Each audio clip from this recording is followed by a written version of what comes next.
Bonsoir et bienvenue à tous et à toutes ce soir pour cette troisième édition de formation du laboratoire LCS concernant les lentilles sclérales ICD.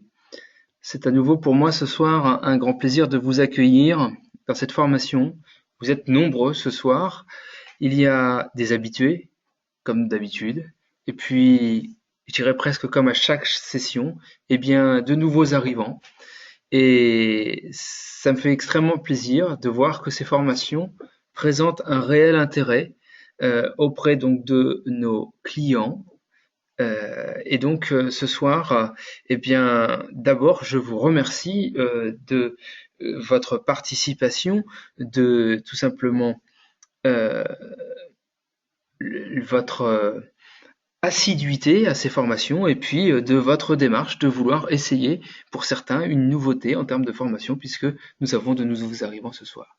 Ce pourquoi je vais tout simplement dans un premier temps rappeler le concept du webinaire qui est le webinaire en fait c'est la formation en ligne par le web. Et bien tout simplement vous avez la possibilité de prendre la main pour faire en sorte que cette présentation soit interactive. J'ai volontairement coupé les micros de tout le monde ce soir et lors des précédentes présentations pour la simple et bonne raison, c'est que si j'ouvre les micros de tout le monde, nous ne pouvons pas enregistrer cette formation puisque la qualité sonore du coup n'est pas bonne et ne permet pas d'enregistrer et de pouvoir rediffuser. Donc, dans l'intérêt de tous, les micros sont donc coupés. Cependant, vous pouvez prendre la parole. Il suffit pour cela d'écrire votre question. Je la retranscrirai à l'ensemble des participants et bien sûr, j'y répondrai dans la mesure du possible. Sinon, en fin de présentation, j'ouvrirai les micros de tout le monde et vous pourrez prendre en direct la main et donc la parole surtout. Pour cela, il suffit tout simplement dans votre tableau de bord de lever la main et puis à ce moment-là, vous prendrez la parole sans aucune difficulté.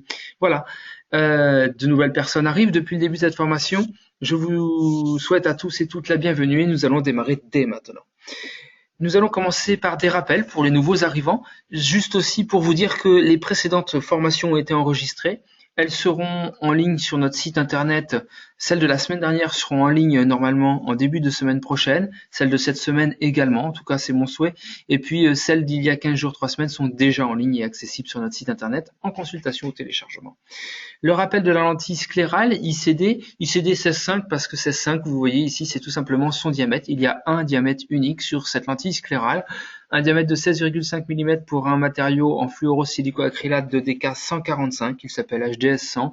Et on voit ici sur ce croquis une coupe en OCT de cornée et le croquis de la face arrière ici en bleu ciel représente tout simplement la face arrière de notre lentille sclérale et la chose la plus importante à observer c'est que il n'y a pas de contact entre la face arrière de cette lentille et l'épithélium cornéen de limbe à limbe.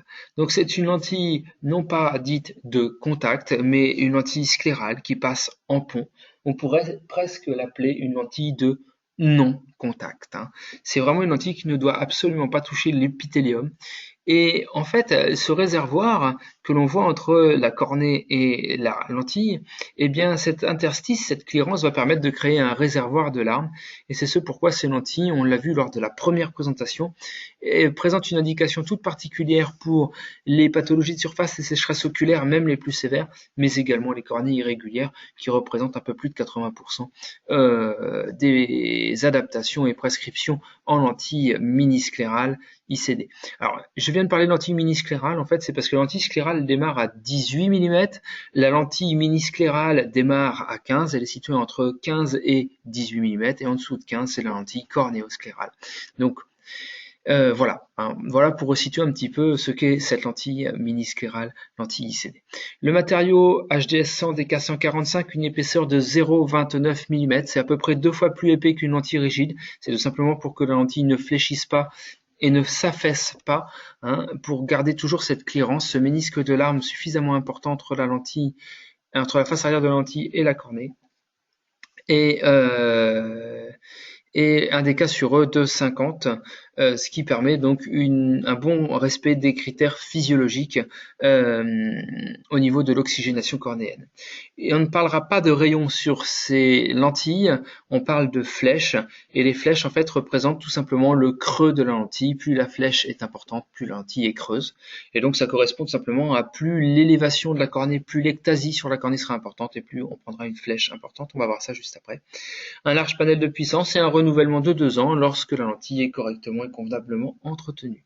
Une première question ce soir, pourquoi mettons du sérum physiologique avant de mettre la lentille? Alors, on ne met pas du sérum avant de mettre la lentille, on met le sérum dans la lentille, juste pour bien être précis, et on met du sérum physiologique sans conservateur dans la lentille et non pas un produit visqueux, parce qu'en général, lorsque on utilise un produit visqueux, on retrouve des molécules actives qui peuvent être dénaturées, en l'occurrence par les lysosymes des larmes, et donc se transformer en produits qui potentiellement pourraient devenir toxiques.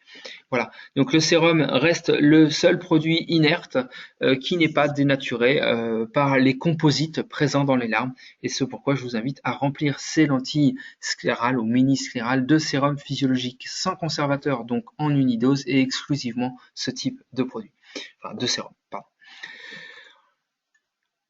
Pour qui sont conseillées ces lentilles? Eh bien, ce sont tous les porteurs de lentilles rigides qui présentent un échec parce que l'irrégularité est trop forte, parce que le confort n'est pas bon, parce qu'on a une bascule, une sécheresse, des piquetés, des érosions, etc., etc.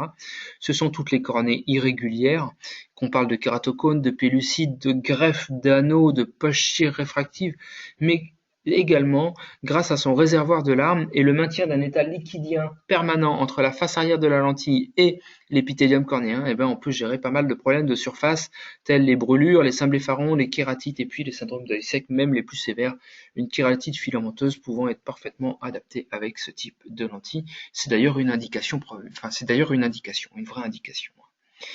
Au niveau du port et disponibilité, le renouvellement, je vous disais 2 ans lorsqu'elle est bien entretenue, le type de port journalier, pas de port permanent, des Casuro de 50 ne permet pas de faire du port permanent. Le port monoculaire est possible puisque c'est une lentille qui est extrêmement confortable. Son confort s'apparente à peu près à celui d'une lentille souple traditionnelle ou d'une lentille souple trimestrielle en silico-hydrogel.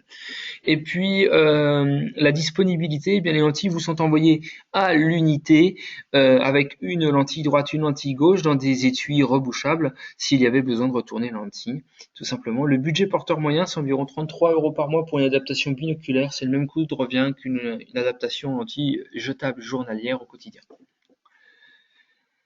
Au niveau de l'adaptation, eh bien, nous allons reprendre les rudiments. Nous n'allons pas refaire toute la session sur pourquoi, comment et l'ensemble des paramètres. On va essayer aujourd'hui plutôt d'aller dans le perfectionnement. C'est le but de cette formation.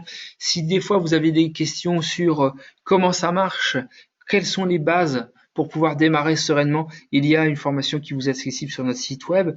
Si vous avez quelques questions, rapidement, j'y répondrai sans aucun problème cependant. Donc, c'est une adaptation qui fonctionne sur un système d'essai avec une adaptation assez empirique puisque nous allons, en fonction de la forme de la cornée, en fonction du diagnostic qui sera fait sur cette cornée irrégulière, kératocone, pellucide, greffe, etc. et bien utiliser de façon empirique une première flèche. Donc pour les flèches dites standards, donc les cornées régulières ou bien les problèmes simplement de surface cornéenne, donc de sécheresse oculaire, eh bien nous commencerons toujours par une lentille de 4002, puis lorsque l'ectasie va augmenter, ce sera donc une 4005 qui sera conseillée, et lorsqu'elle sera encore plus grandissante sur des greffes quelquefois qui présentent quelques complications, eh bien on pourra tout simplement proposer au service technique une 4008, et quand bien même lorsqu'on est sur des ectasies extrêmes type pourquoi pas kératoglobe, eh ben on peut envisager à ce moment-là directement de partir sur une 5003. Donc vous voyez 4 flèches pour démarrer une adaptation qui est uniquement possible à l'aide de lentilles d'essai, et c'est la pose de cette première lentille d'essai qui va vous permettre de définir les paramètres morphologiques sur mesure d'une lentille à commander ultérieurement. Alors, Tout simplement, lorsqu'on s'est vu la dernière fois dans la formation ICD, hein, en lentille. Alors ICD, juste pour ceux qui n'étaient pas là les fois d'avant, ça veut dire Irregular Corneal Design. Et donc c'est une lentille qui a été faite bien sûr pour toutes les cornées irrégulières, mais je vous disais pas que, hein, également les syndromes de sécheresse. Et on a vu dans la session sur les paramètres d'adaptation d'une lentille ICD que la lentille se décomposait en 3 zones. Donc ça c'est pour débuter. On ne parle que de ces 3 zones que sont le centre, le limbe et la sclère, simplement parce que ces 3 zones vont tout simplement couvrir à peu près 80 à 85% des besoins. Et donc ça veut dire que en fait en réalité il y en a 4. La 4e zone ne sera utile que dans 10 à 15% des besoins. Alors, tout ce que je vous ai dit la dernière fois, bien sûr, ça reste vrai, hein. L'adaptation de la flèche, c'est-à-dire au centre, l'adaptation du LCZ au limbe et l'adaptation de la sclère, le SLZ, eh bien tout ça, ça reste vrai, sauf que entre la zone centrale et la zone limbique, on va intercaler une bande d'environ 2 mm, hein, que sera donc la périphérie de cornée pour PCCZ, hein, Peripheral Central Clearance Zone.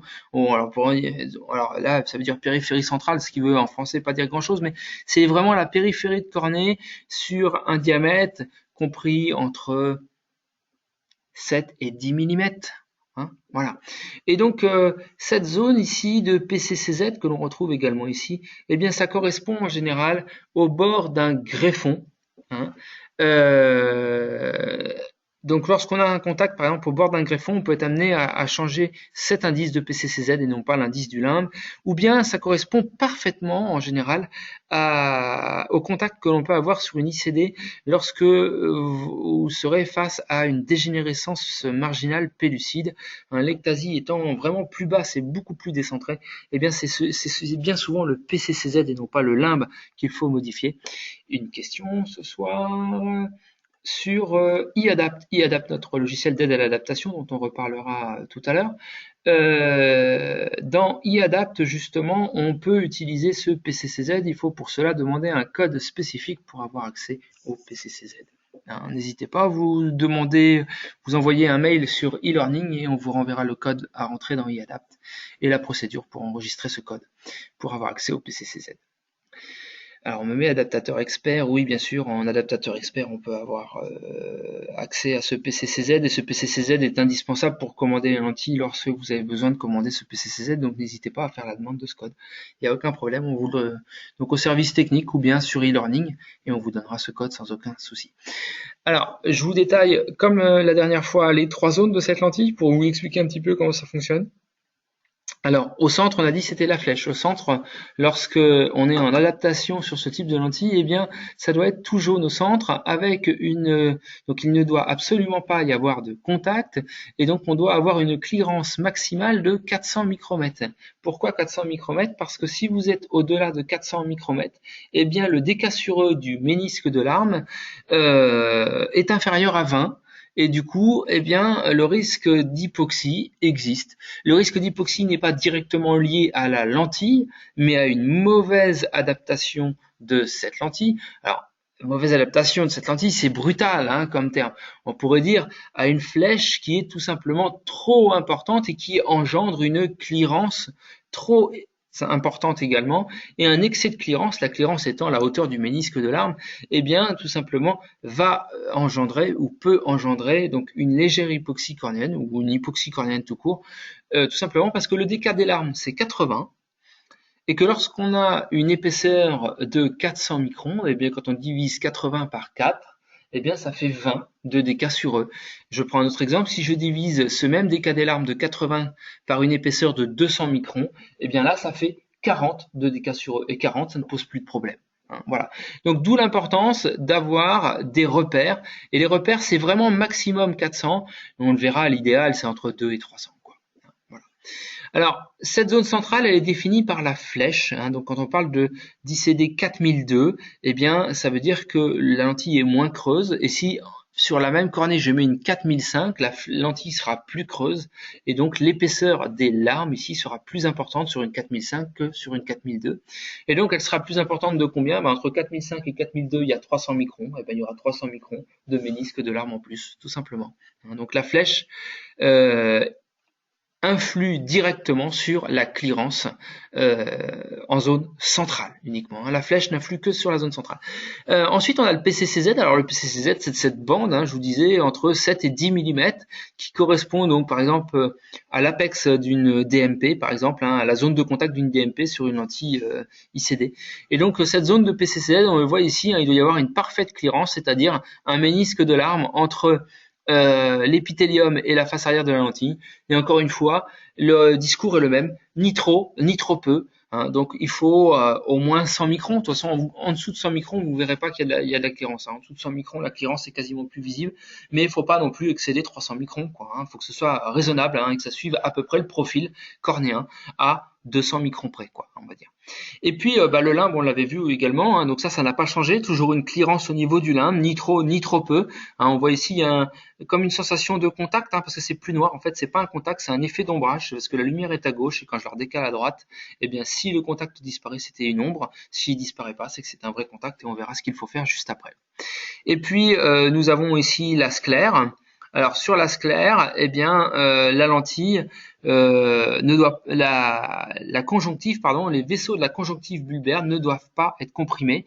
Et la lentille, en fait, sur cette sclère, sur cette conjonctive, ne bouge pas ou très peu. Alors, une question à nouveau ce soir, et avec une greffe ça fait un bord surélevé. Donc j'imagine que quand la greffe a un bord qui relève un petit peu, je pense que c'est ça la question. Est-ce qu'on augmente le PCCZ? Oui, c'est exactement ça. Enfin, il faut vraiment bien analyser la zone de contact, mais si la zone de contact est comprise entre la zone centrale et le limbe, effectivement, c'est bien le PCCZ. Je vous montrerai un exemple, il y a un cas clinique, il est très parlant. Alors, ça sera un cas clinique de dégénérescence marginale pellucide, mais vous auriez exactement la même image avec une greffe qui est un peu surélevée au niveau du bord de cette greffe. Donc je disais, cette lentille ICD ne bouge pas, elle est très peu mobile, voire pas mobile du tout, et c'est normal. Comment évaluer, comment modifier, que faut-il faire, comment est-ce que ça fonctionne tout simplement? Eh bien, je vous disais, lorsque la lentille est posée, la lentille d'abord elle sera posée avec de la fluo à l'intérieur et le reste est rempli de sérum physiologique. Je vous invite à voir les vidéos de la semaine d'il y a 15 jours où on explique tout ça. Et puis à ce moment-là, eh bien, si vous avez un contact en zone centrale dès la pose, il faut tout de suite enlever la lentille et reposer une flèche avec 300 microns de plus. On veut 300 microns de clearance. S'il y a un contact, c'est qu'on est à 0. Donc 0 plus 300, ça fait 300 microns. On augmente 300. Exemple, si j'ai un contact à 4002, je rajoute 300 microns et ça fait 4005 et donc il faut faire un essai avec une nouvelle lentille de 4005. Si vous avez un excès de clearance, c'est-à-dire vous avez trop de larmes, alors ça vous paraît moins facile à voir, mais une fois qu'on a compris, si vous allez voir, c'est super facile. Eh bien, l'excès de clearance, c'est simplement trop de larmes. L'épaisseur des larmes, on le verra, doit être égale à l'épaisseur de la lentille au centre pour les lentilles concaves. Pour les lentilles convexes, ça marche plus. Eh bien, à ce moment-là, si j'ai vraiment beaucoup trop de larmes, j'évalue de combien, j'en ai de trop, et puis je vais diminuer la flèche d'au moins 300 microns. Alors des fois, ça peut être 400, 500, 600, ça dépend de l'excès, bien sûr, de clearance que vous aurez dans cette zone centrale. Dans cette zone centrale. Donc, si vous avez un excès de clearance, changez tout de suite la flèche, parce que le fait de choisir la bonne flèche va vous permettre ensuite, au bout d'une heure, de faire une réfraction précise. Si vous ne changez pas la flèche, la réfraction ne pourra pas être précise, puisque le changement de flèche induira une modification de puissance qui n'est pas aussi cartésienne qu'en lentille rigide. Dans la prédictibilité, bien sûr. Au niveau de la zone périphérique et de la zone limbique, ça marche exactement de là pareil. C'est-à-dire que s'il y a un contact et qu'il est faible à modéré, on le laisse et on fait quand même un essai d'une heure. Ça ne nous empêchera pas de travailler et on verra qu'il y a des règles pour modifier tout ça et coordonner les différentes zones. Si à l'inverse, j'ai pas de contact, je vérifie que j'ai pas d'excès de clearance non plus et je laisse porter une heure. Et puis au niveau de la zone sclérale, eh bien, Si vous avez une compression qui est faible à modérée, eh bien c'est une lentille qui peut être portée 1 heure et puis contrôle. Et puis, eh bien à l'inverse, si vous avez une compression extrêmement forte, une rougeur extrêmement importante, attention, attention, faut peut-être pas laisser cette lentille. Il faut quand même s'en méfier. Il faut savoir que on a toujours une sensation de compression un peu plus importante au moment où on vient de l'imposer. C'est lié au geste de pose qui vient tout simplement un petit peu appuyer. Le bord de lentille vient un petit peu appuyer sur les vaisseaux et donc ça les bloque pendant quelques secondes et puis ou quelques minutes. Et puis il n'est pas rare de voir au bout d'1 heure que la lentille en fait comprime beaucoup moins que ce qu'elle comprimait dans les 10 premières minutes par exemple. Donc qu'il y ait compression ou pas de compression, alors compression faible à modérée, vous pouvez laisser porter 1 heure et au bout d'1 heure, ce qui est conseillé tout simplement, c'est de réaliser une réfraction sur la flèche qui semble être la plus judicieuse. Et puis ensuite on refait le même examen dans le pas-fente. Alors notez bien que la clearance attendue pour pouvoir laisser porter une lentille doit être comprise entre 150 micromètres. 150 micromètres, c'est la moitié de l'épaisseur de la lentille. Donc les larmes doivent avoir une épaisseur comprise entre la moitié de l'épaisseur de la lentille et l'épaisseur de la lentille. Donc entre 150 micromètres et 400 micromètres. Alors vous allez me dire, il vient de dire que l'épaisseur de la lentille c'était 300. Oui, à 100 micromètres, il faut déjà être fort, il faut déjà en avoir fait quelques-unes. Donc on va dire entre la moitié de l'épaisseur de la lentille et l'épaisseur de la lentille au niveau des larmes, c'est bon, on peut laisser porter et ça pose pas de problème. S'il y a un excès de clearance, on laisse pas porter, il faut diminuer la flèche tout de suite. Il y a un risque hypoxique. S'il y a un contact, il y a un risque mécanique d'érosion, on laisse pas porter non plus, bien sûr, on change. Au niveau de la périphérie et du limbe, on ne veut pas de contact. Donc si au niveau de la périphérie de cornée on a un contact, on va augmenter non pas le LCZ mais le PCCZ. Il y a une petite coquille sur la presse ce soir. Et puis au niveau du limbe, vous augmenterez également l'indice limbique. Je vais vous expliquer, j'ai une petite diapo juste après pour expliquer tout ça. Au niveau de la zone sclérale, s'il y a une compression, on va diminuer l'indice scléral SLZ. Alors ce qu'il faut savoir, c'est que la périphérie, le PCCZ et le LCZ, les indices sont standards à 0 et on augmente. Alors, on peut augmenter, on sait fabriquer de 1 en 1, ce sont des degrés, mais on augmente en général de 2 en 2. On fait 2, 4, 6, 2 quand c'est faible au niveau du contact, 4 quand c'est modéré et 6 quand c'est fort. Et on peut aller jusqu'à 15.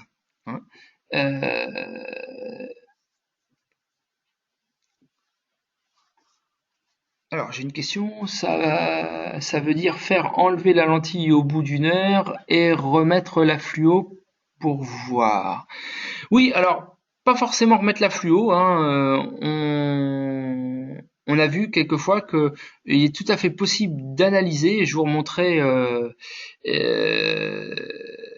on peut la remettre avec du sérum cette lentille si on l'enlève. Et quand on change la flèche, quand on la repose quasi immédiatement, la nouvelle flèche reprend directement la position de l'ancienne. On n'est pas obligé de réattendre à nouveau 1 heure. On peut refaire directement les observations. Quand on a l'habitude, on peut les faire sans fluo. Si vous n'avez pas l'habitude, oui, effectivement, je vous invite à mettre la fluo. Et je vais vous expliquer tout ça un petit peu plus. Enfin, je vais vous remontrer les images fluo tout à l'heure, juste après. Voilà. Et donc une fois que vous avez déterminé tous vos paramètres, bien sûr, c'est le moment où, effectivement, il y aura donc ces nouveaux paramètres qui seront calculés et donc commandés. Au niveau de la périphérie du limbe, les indices augmentent en positif. Donc on fait des LCZ et des PCCZ de plus 2, plus 4, plus 6 et ça jusqu'à plus 15. Plus pour plus de larmes, plus de clearance. À l'inverse, la sclère, elle, c'est des indices qui seront négatifs. C'est standard à 0. Et on a des moins 2, moins 4, moins 6, jusqu'à moins 15. Et moins tout simplement parce qu'on veut moins de compression. Voilà, tout simplement. Alors, je vous expliquais comment évaluer la clearance. Je vous montrais de belles photos d'OCT, il y en a encore une ici, une belle. Tout simplement, il n'y a pas besoin d'avoir d'OCT pour pouvoir évaluer correctement ce type de lentille. Il suffit d'avoir donc de la fluo sous la lentille, mais encore, c'est pas obligatoire, je vais vous montrer juste après.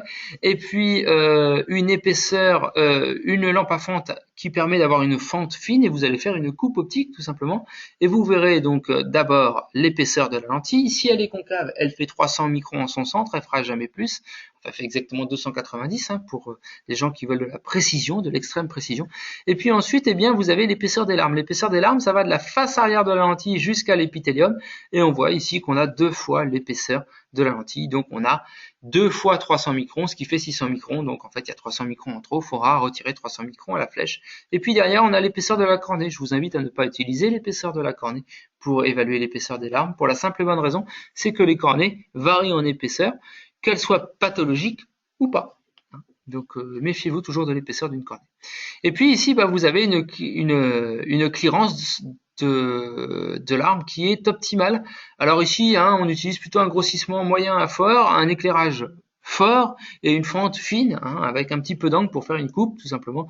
Et on voit l'épaisseur de la lentille qui est égale à l'épaisseur du ménisque de l'arbre. Et puis derrière, encore une fois, la cornée. Hein.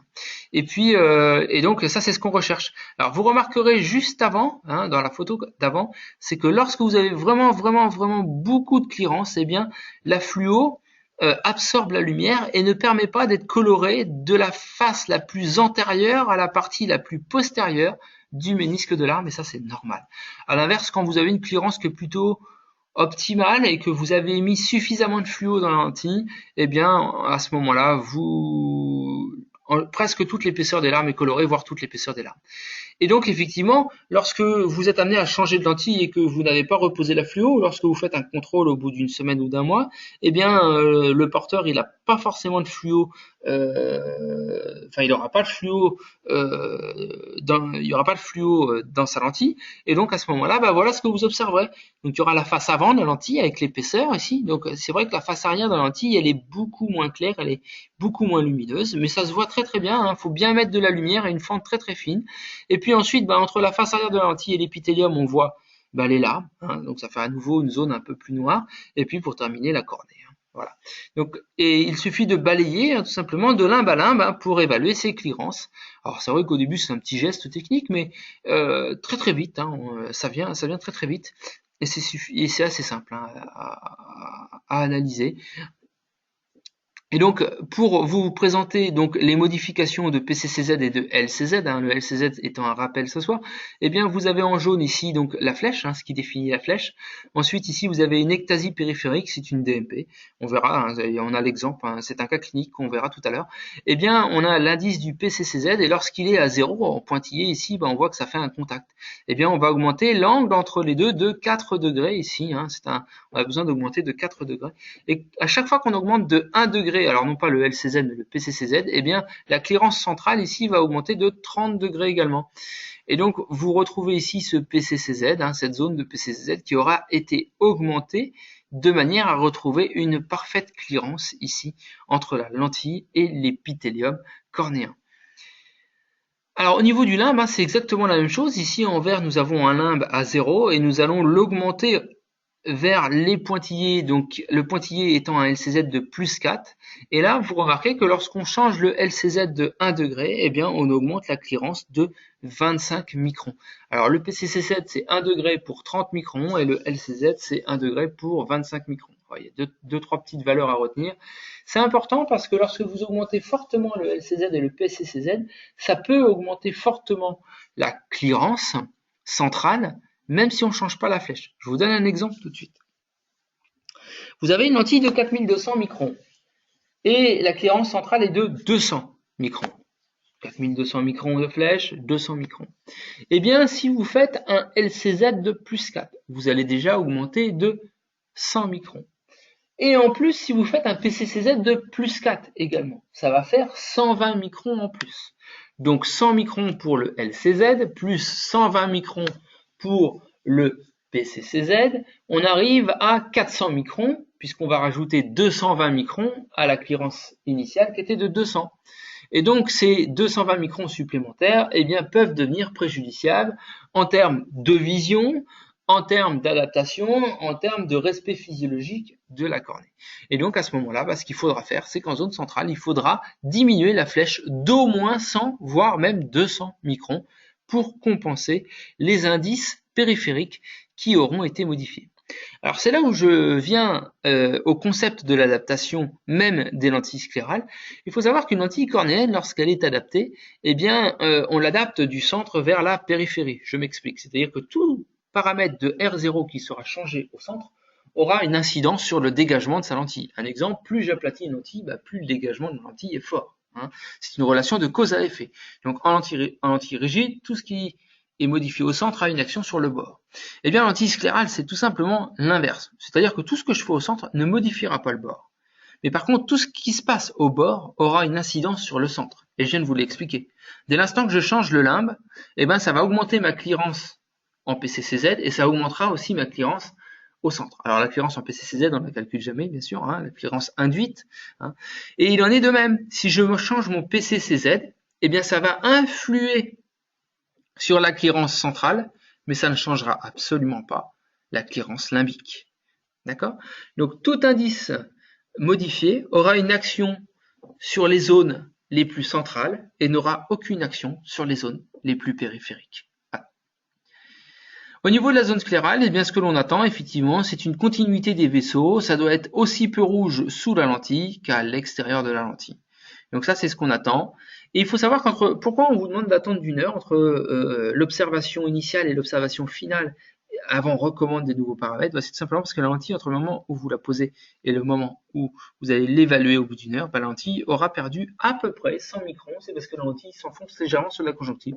Je vous invite à aller consulter une des précédentes formations qui s'appelait Découverte des lentilles sclérales ICD, dans laquelle j'explique pourquoi cette lentille s'enfonce de 100 microns.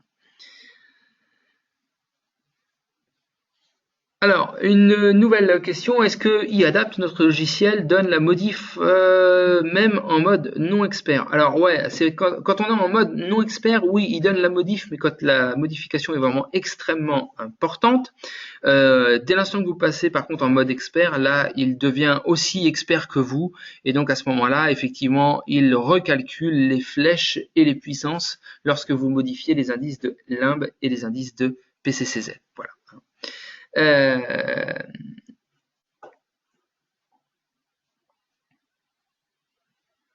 Alors j'ai une autre question que j'ai pas bien compris. C'est donc normal de voir l'appui périphérique. Est-ce que vous pourriez préciser, s'il vous plaît, pour que je puisse y répondre? Et donc là, vous avez à droite ici, ah oui, d'accord, merci, je comprends mieux.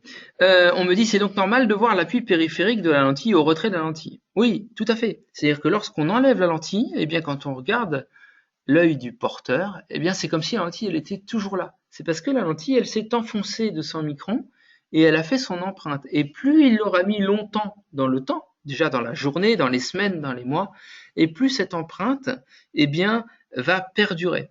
C'est comme quelqu'un qui porterait une bague et qui, lors des premiers jours, lorsqu'il retire sa bague, eh ben, il a une marque quelques minutes et puis au bout de quelques heures, ça s'en va. Mais quelqu'un qui aurait une alliance depuis des années, eh bien, il va mettre des semaines à perdre la trace de son alliance. Et pour autant, c'est pas pour autant que physiologiquement ça pose des problèmes. Eh bien, c'est un peu le même système. Ici, la lentille va s'enfoncer. Attention, elle doit s'enfoncer normalement, hein, dans des conditions et des normalisations qui sont une centaine de microns, pas plus, et sans compression. Et donc, ces compressions tout à fait acceptables, visible cet enfoncement tout à fait acceptable et visible même au retrait de la lentille est tout à fait acceptable en lentille sclérale. Voilà. Donc, en conclusion, la lentille, elle ne doit pas toucher du centre de la lentille jusqu'au limbe. Mais si je m'arrête là, c'est pas juste. J'ai pas tout dit. Hein. Il faut également faire attention à la clearance, et la clearance ne doit pas non plus être excessive.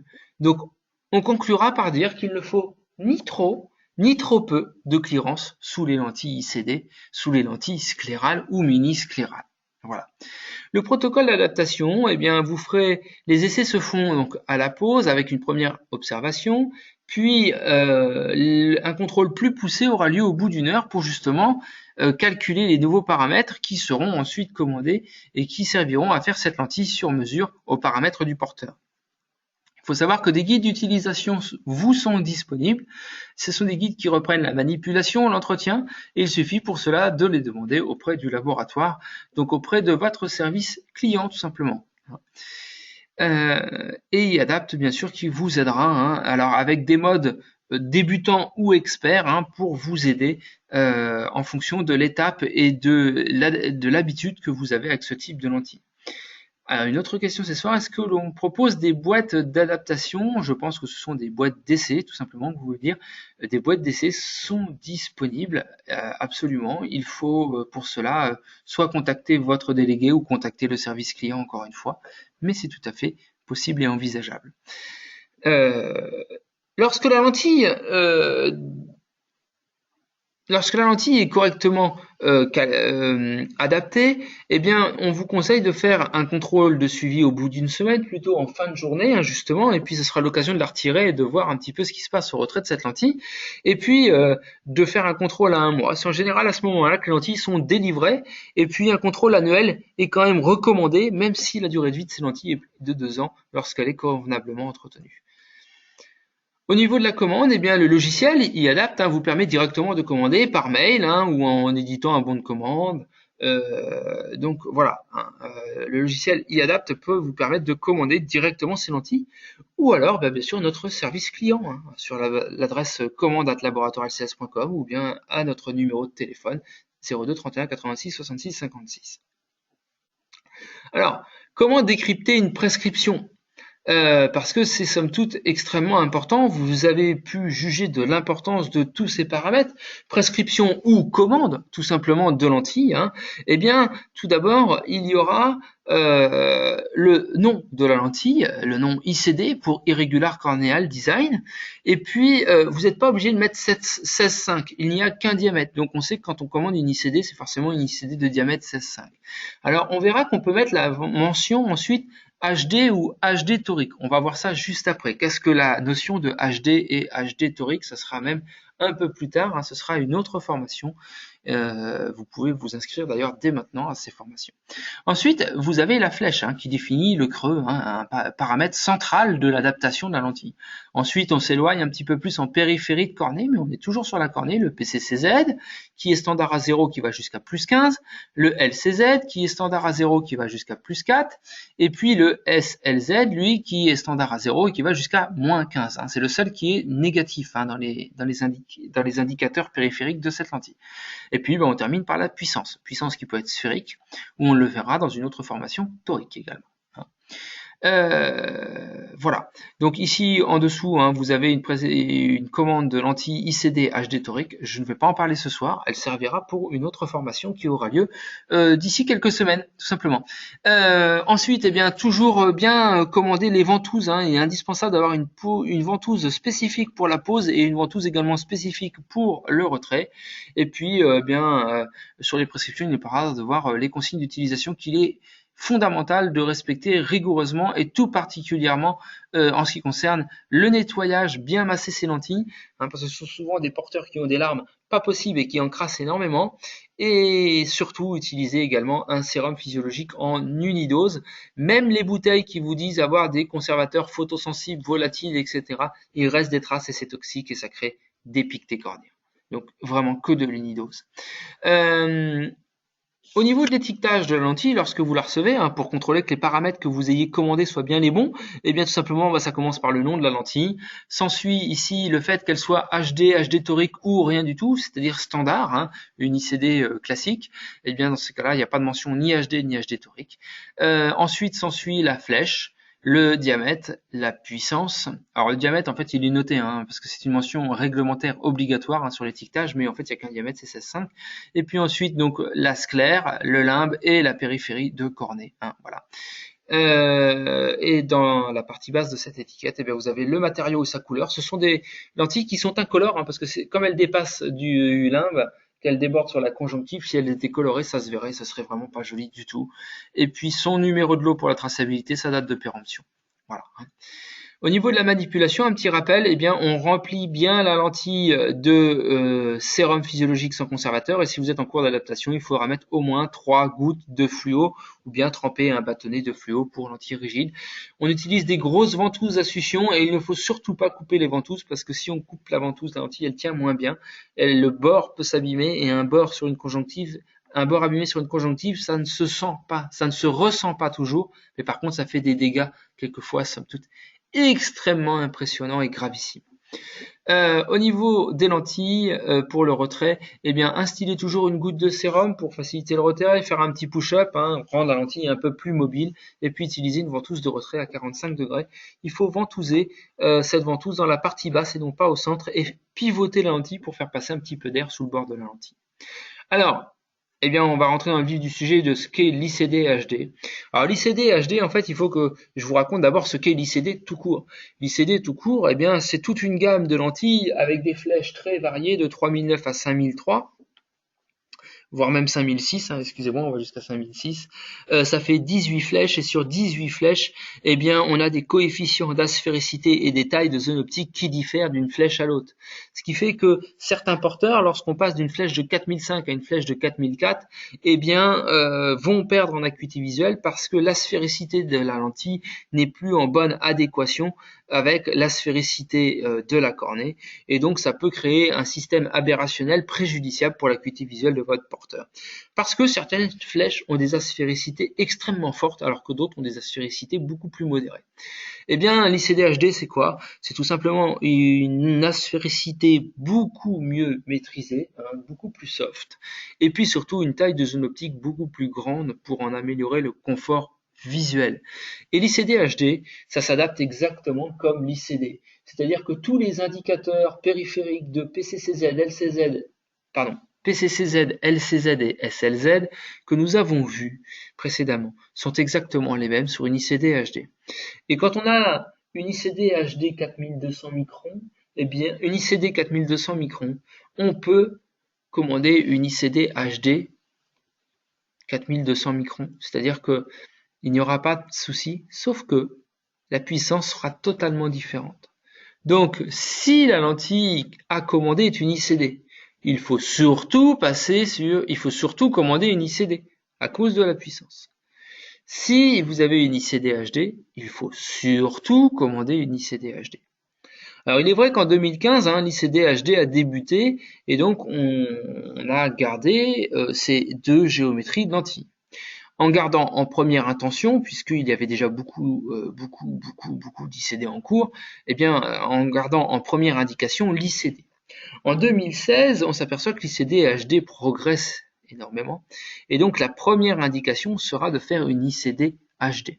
Il y a une deuxième raison à ça, c'est que la lentille ICD torique n'existe qu'en HD. Donc cela pour limiter le nombre d'essais. Cependant, toutes vos adaptations en cours, en ICD tout court, donc classique, ou toutes les adaptations précédentes en ICD ne doivent pas être transformées en ICD HD sans revoir l'adaptation. Et l'ICD a pleinement son intérêt lorsque celle-ci procure une adaptation tout à fait correcte et une acuité visuelle tout à fait convenable. Donc vous voyez, en fait, l'ICD HD qui était devenu un petit plus va devenir une lentille de première intention, mais l'ICD en elle-même restera toujours une lentille de renouvellement pour tous vos porteurs chez qui elle convient. Alors la question était, oui, on passe tout le monde en HD? Non, on passe pas tout le monde en HD. On passe les nouveaux porteurs en HD, mais les anciens porteurs qui étaient bien en ICD, on les laisse surtout en ICD.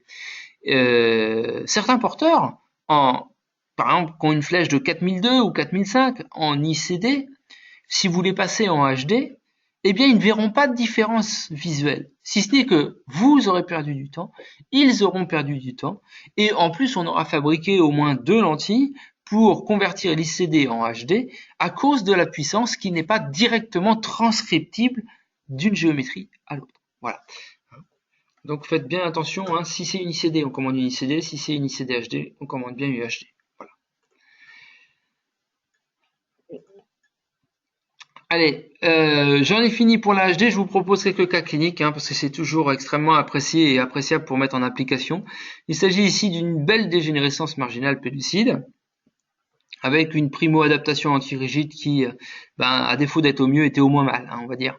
Et puis ici, tout simplement, la lentille de première intention qui a été conseillée par le service technique, c'était une 4500 microns, en suivant la règle empirique d'adaptation des lentilles ICD. Mais problème. Et oui, c'était à prévoir, mais de toute façon, on est obligé de passer par là.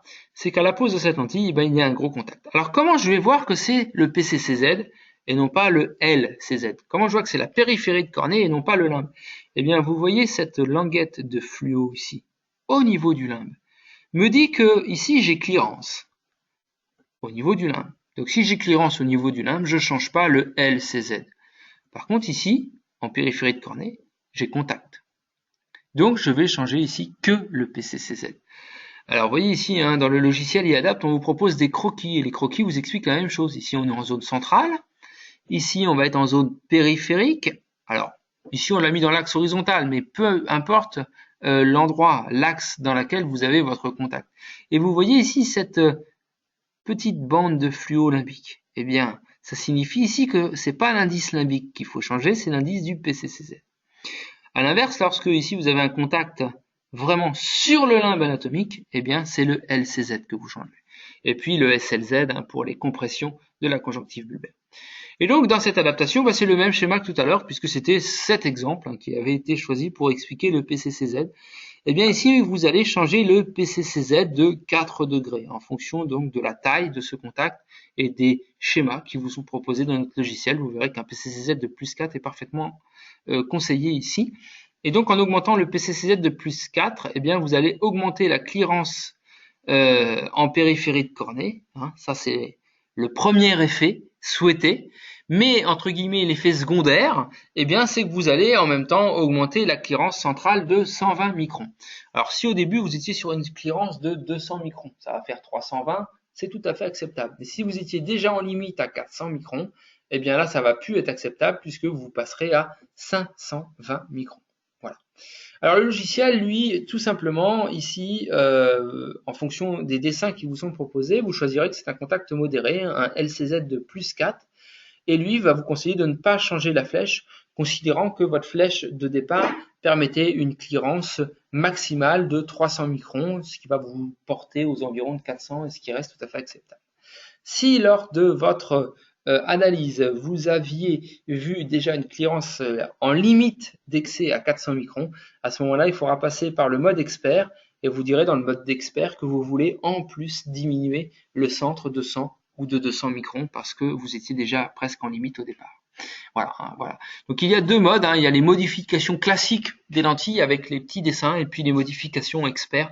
Bon, je vous invite vraiment à commencer par la base, les modifications en lentilles toutes simples, et puis les modifications experts une fois que vous aurez pris l'habitude d'adapter ces types de lentilles. Donc, une fois qu'on repose la lentille avec la fluo, on s'aperçoit qu'il n'y a plus de contact en partie basse. Hein. Donc ça, on avait ici en bas à gauche la lentille avant, et ensuite la lentille après. Alors, une question, j'ai pas l'onglet périphérie sur iAdapt. Ouais, c'est normal. Par défaut, cette quatrième zone, pour ne pas décourager, perturber ou noyer les primos ou les nouveaux adaptateurs sur ce concept un petit peu nouveau, on avait mis que les 3 premières zones, mais il suffit pour cela de demander soit au service technique, soit sur l'adresse e-learning@laboratoirelcs.com ce code à renseigner dans le logiciel iAdapt pour pouvoir tout simplement accéder à ce PCCZ. Il n'y a aucun problème, il vous sera communiqué sans aucun souci. Voilà. Vous dites que vous avez suivi la formation, il n'y aura aucun problème. Donc, on avait la photo avant avec le contact en périphérie et puis la photo après où il n'y a plus aucun contact. Voilà. Je termine par ce dernier cas ce soir. C'est une pachychirurgie réfractive. C'est quelqu'un qui se plaint de vision floue et de sécheresse oculaire. C'est pour ça qu'on n'est pas parti en lentille hybride ici. On est parti en lentille sclérale parce qu'il y a deux plaintes, vision floue et sécheresse. Le logiciel iAdapt nous a conseillé de poser deux lentilles de 4200 microns. Et quand on a posé la lentille de 4200 microns, eh bien, on retrouve la photo de tout à l'heure où on a en fait un ménisque de larme égal à 2 fois l'épaisseur de notre lentille, donc c'est-à-dire 600 microns de ménisque de larme. Donc là ici sur ma 4002, j'ai 300 microns de trop, je pense que le logiciel devrait me conseiller une 3900 microns.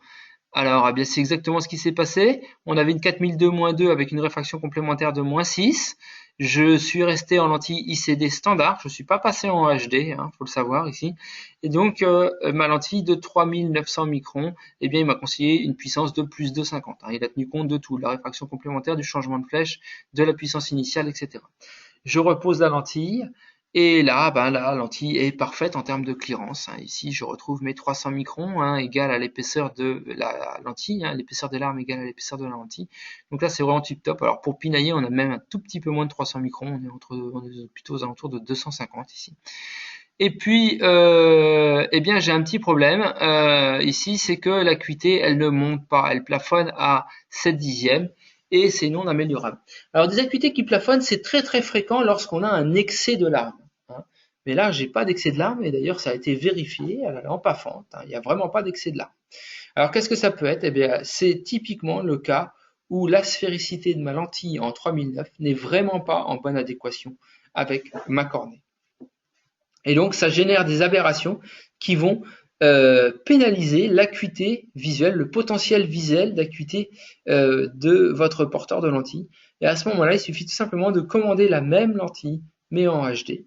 Alors attention, notez bien qu'on a une 3009 en plus 2,50, et quand on va passer en HD, sur cette flèche de 3009, mais ça change à chaque flèche, eh bien on passera à plus 3,50. Alors quelquefois, quelquefois le logiciel a une marge d'erreur. C'est pas aussi précis que les changements de puissance en fonction du R0 en lentille rigide, tout simplement parce qu'en lentille rigide, on travaille sur des épaisseurs de 20 microns au niveau du ménisque de l'arme. Là, on travaille sur des épaisseurs de 200, 300 microns. On a 10 fois plus de larmes en lentille rigide. Voilà. Et là, donc, toujours la même image, mais par contre, on a gagné 2 lignes. On est à 9 dixièmes. Et donc, eh bien, voilà, tout simplement le fait de passer sur une lentille ICD HD à l'inverse d'une lentille ICD classique.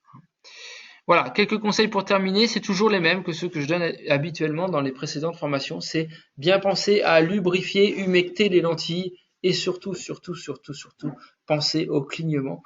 Les porteurs de lentilles ICD n'ont plus la sensation de sécheresse au niveau de la cornée et donc n'ont plus ce réflexe de clignement pour réétaler le film de larme puisque le film de larme est maintenu constant par la lentille en contact avec la cornée, avec l'épithélium.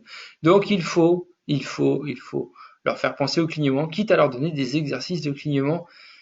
Et honnêtement, avec la persévérance, ça marche vraiment. Nos prochains rendez-vous, eh bien, en ce qui concerne les lentilles ICD, il nous reste une formation ensemble, c'est l'ICD HD torique, pour bien maîtriser les paramètres de ces lentilles toriques qui sont somme toute très spécifiques. Et il ne faut pas, je vous mets en garde dès maintenant, il ne faut pas s'engager tout de suite trop vite sur une lentille torique.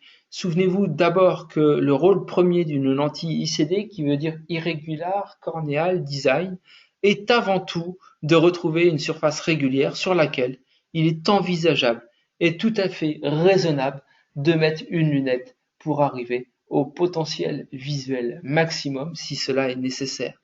Il ne faut pas avoir honte de mettre une lunette par-dessus une lentille quand on travaille sur des cornets qui ne sont pas possibles, sur des cornets qui ont des irrégularités pas possibles. Le seul fait déjà de leur trouver une lentille permettant de retrouver une surface régulière pouvant être corrigée ensuite par une lunette est déjà un challenge suffisamment colossal avant même que de vouloir tout insérer sur une seule et même lentille. On en reparlera lors de cette formation. Pour vous inscrire, votre espace professionnel sur notre site internet. Et puis bien sûr, si vous avez des questions, n'hésitez pas à les poser à la fin de cette formation qui se termine. Voilà, maintenant, je vais vous laisser la parole. Et puis, vous pouvez également les poser à l'adresse e-learning@laboratoire-lcs.com.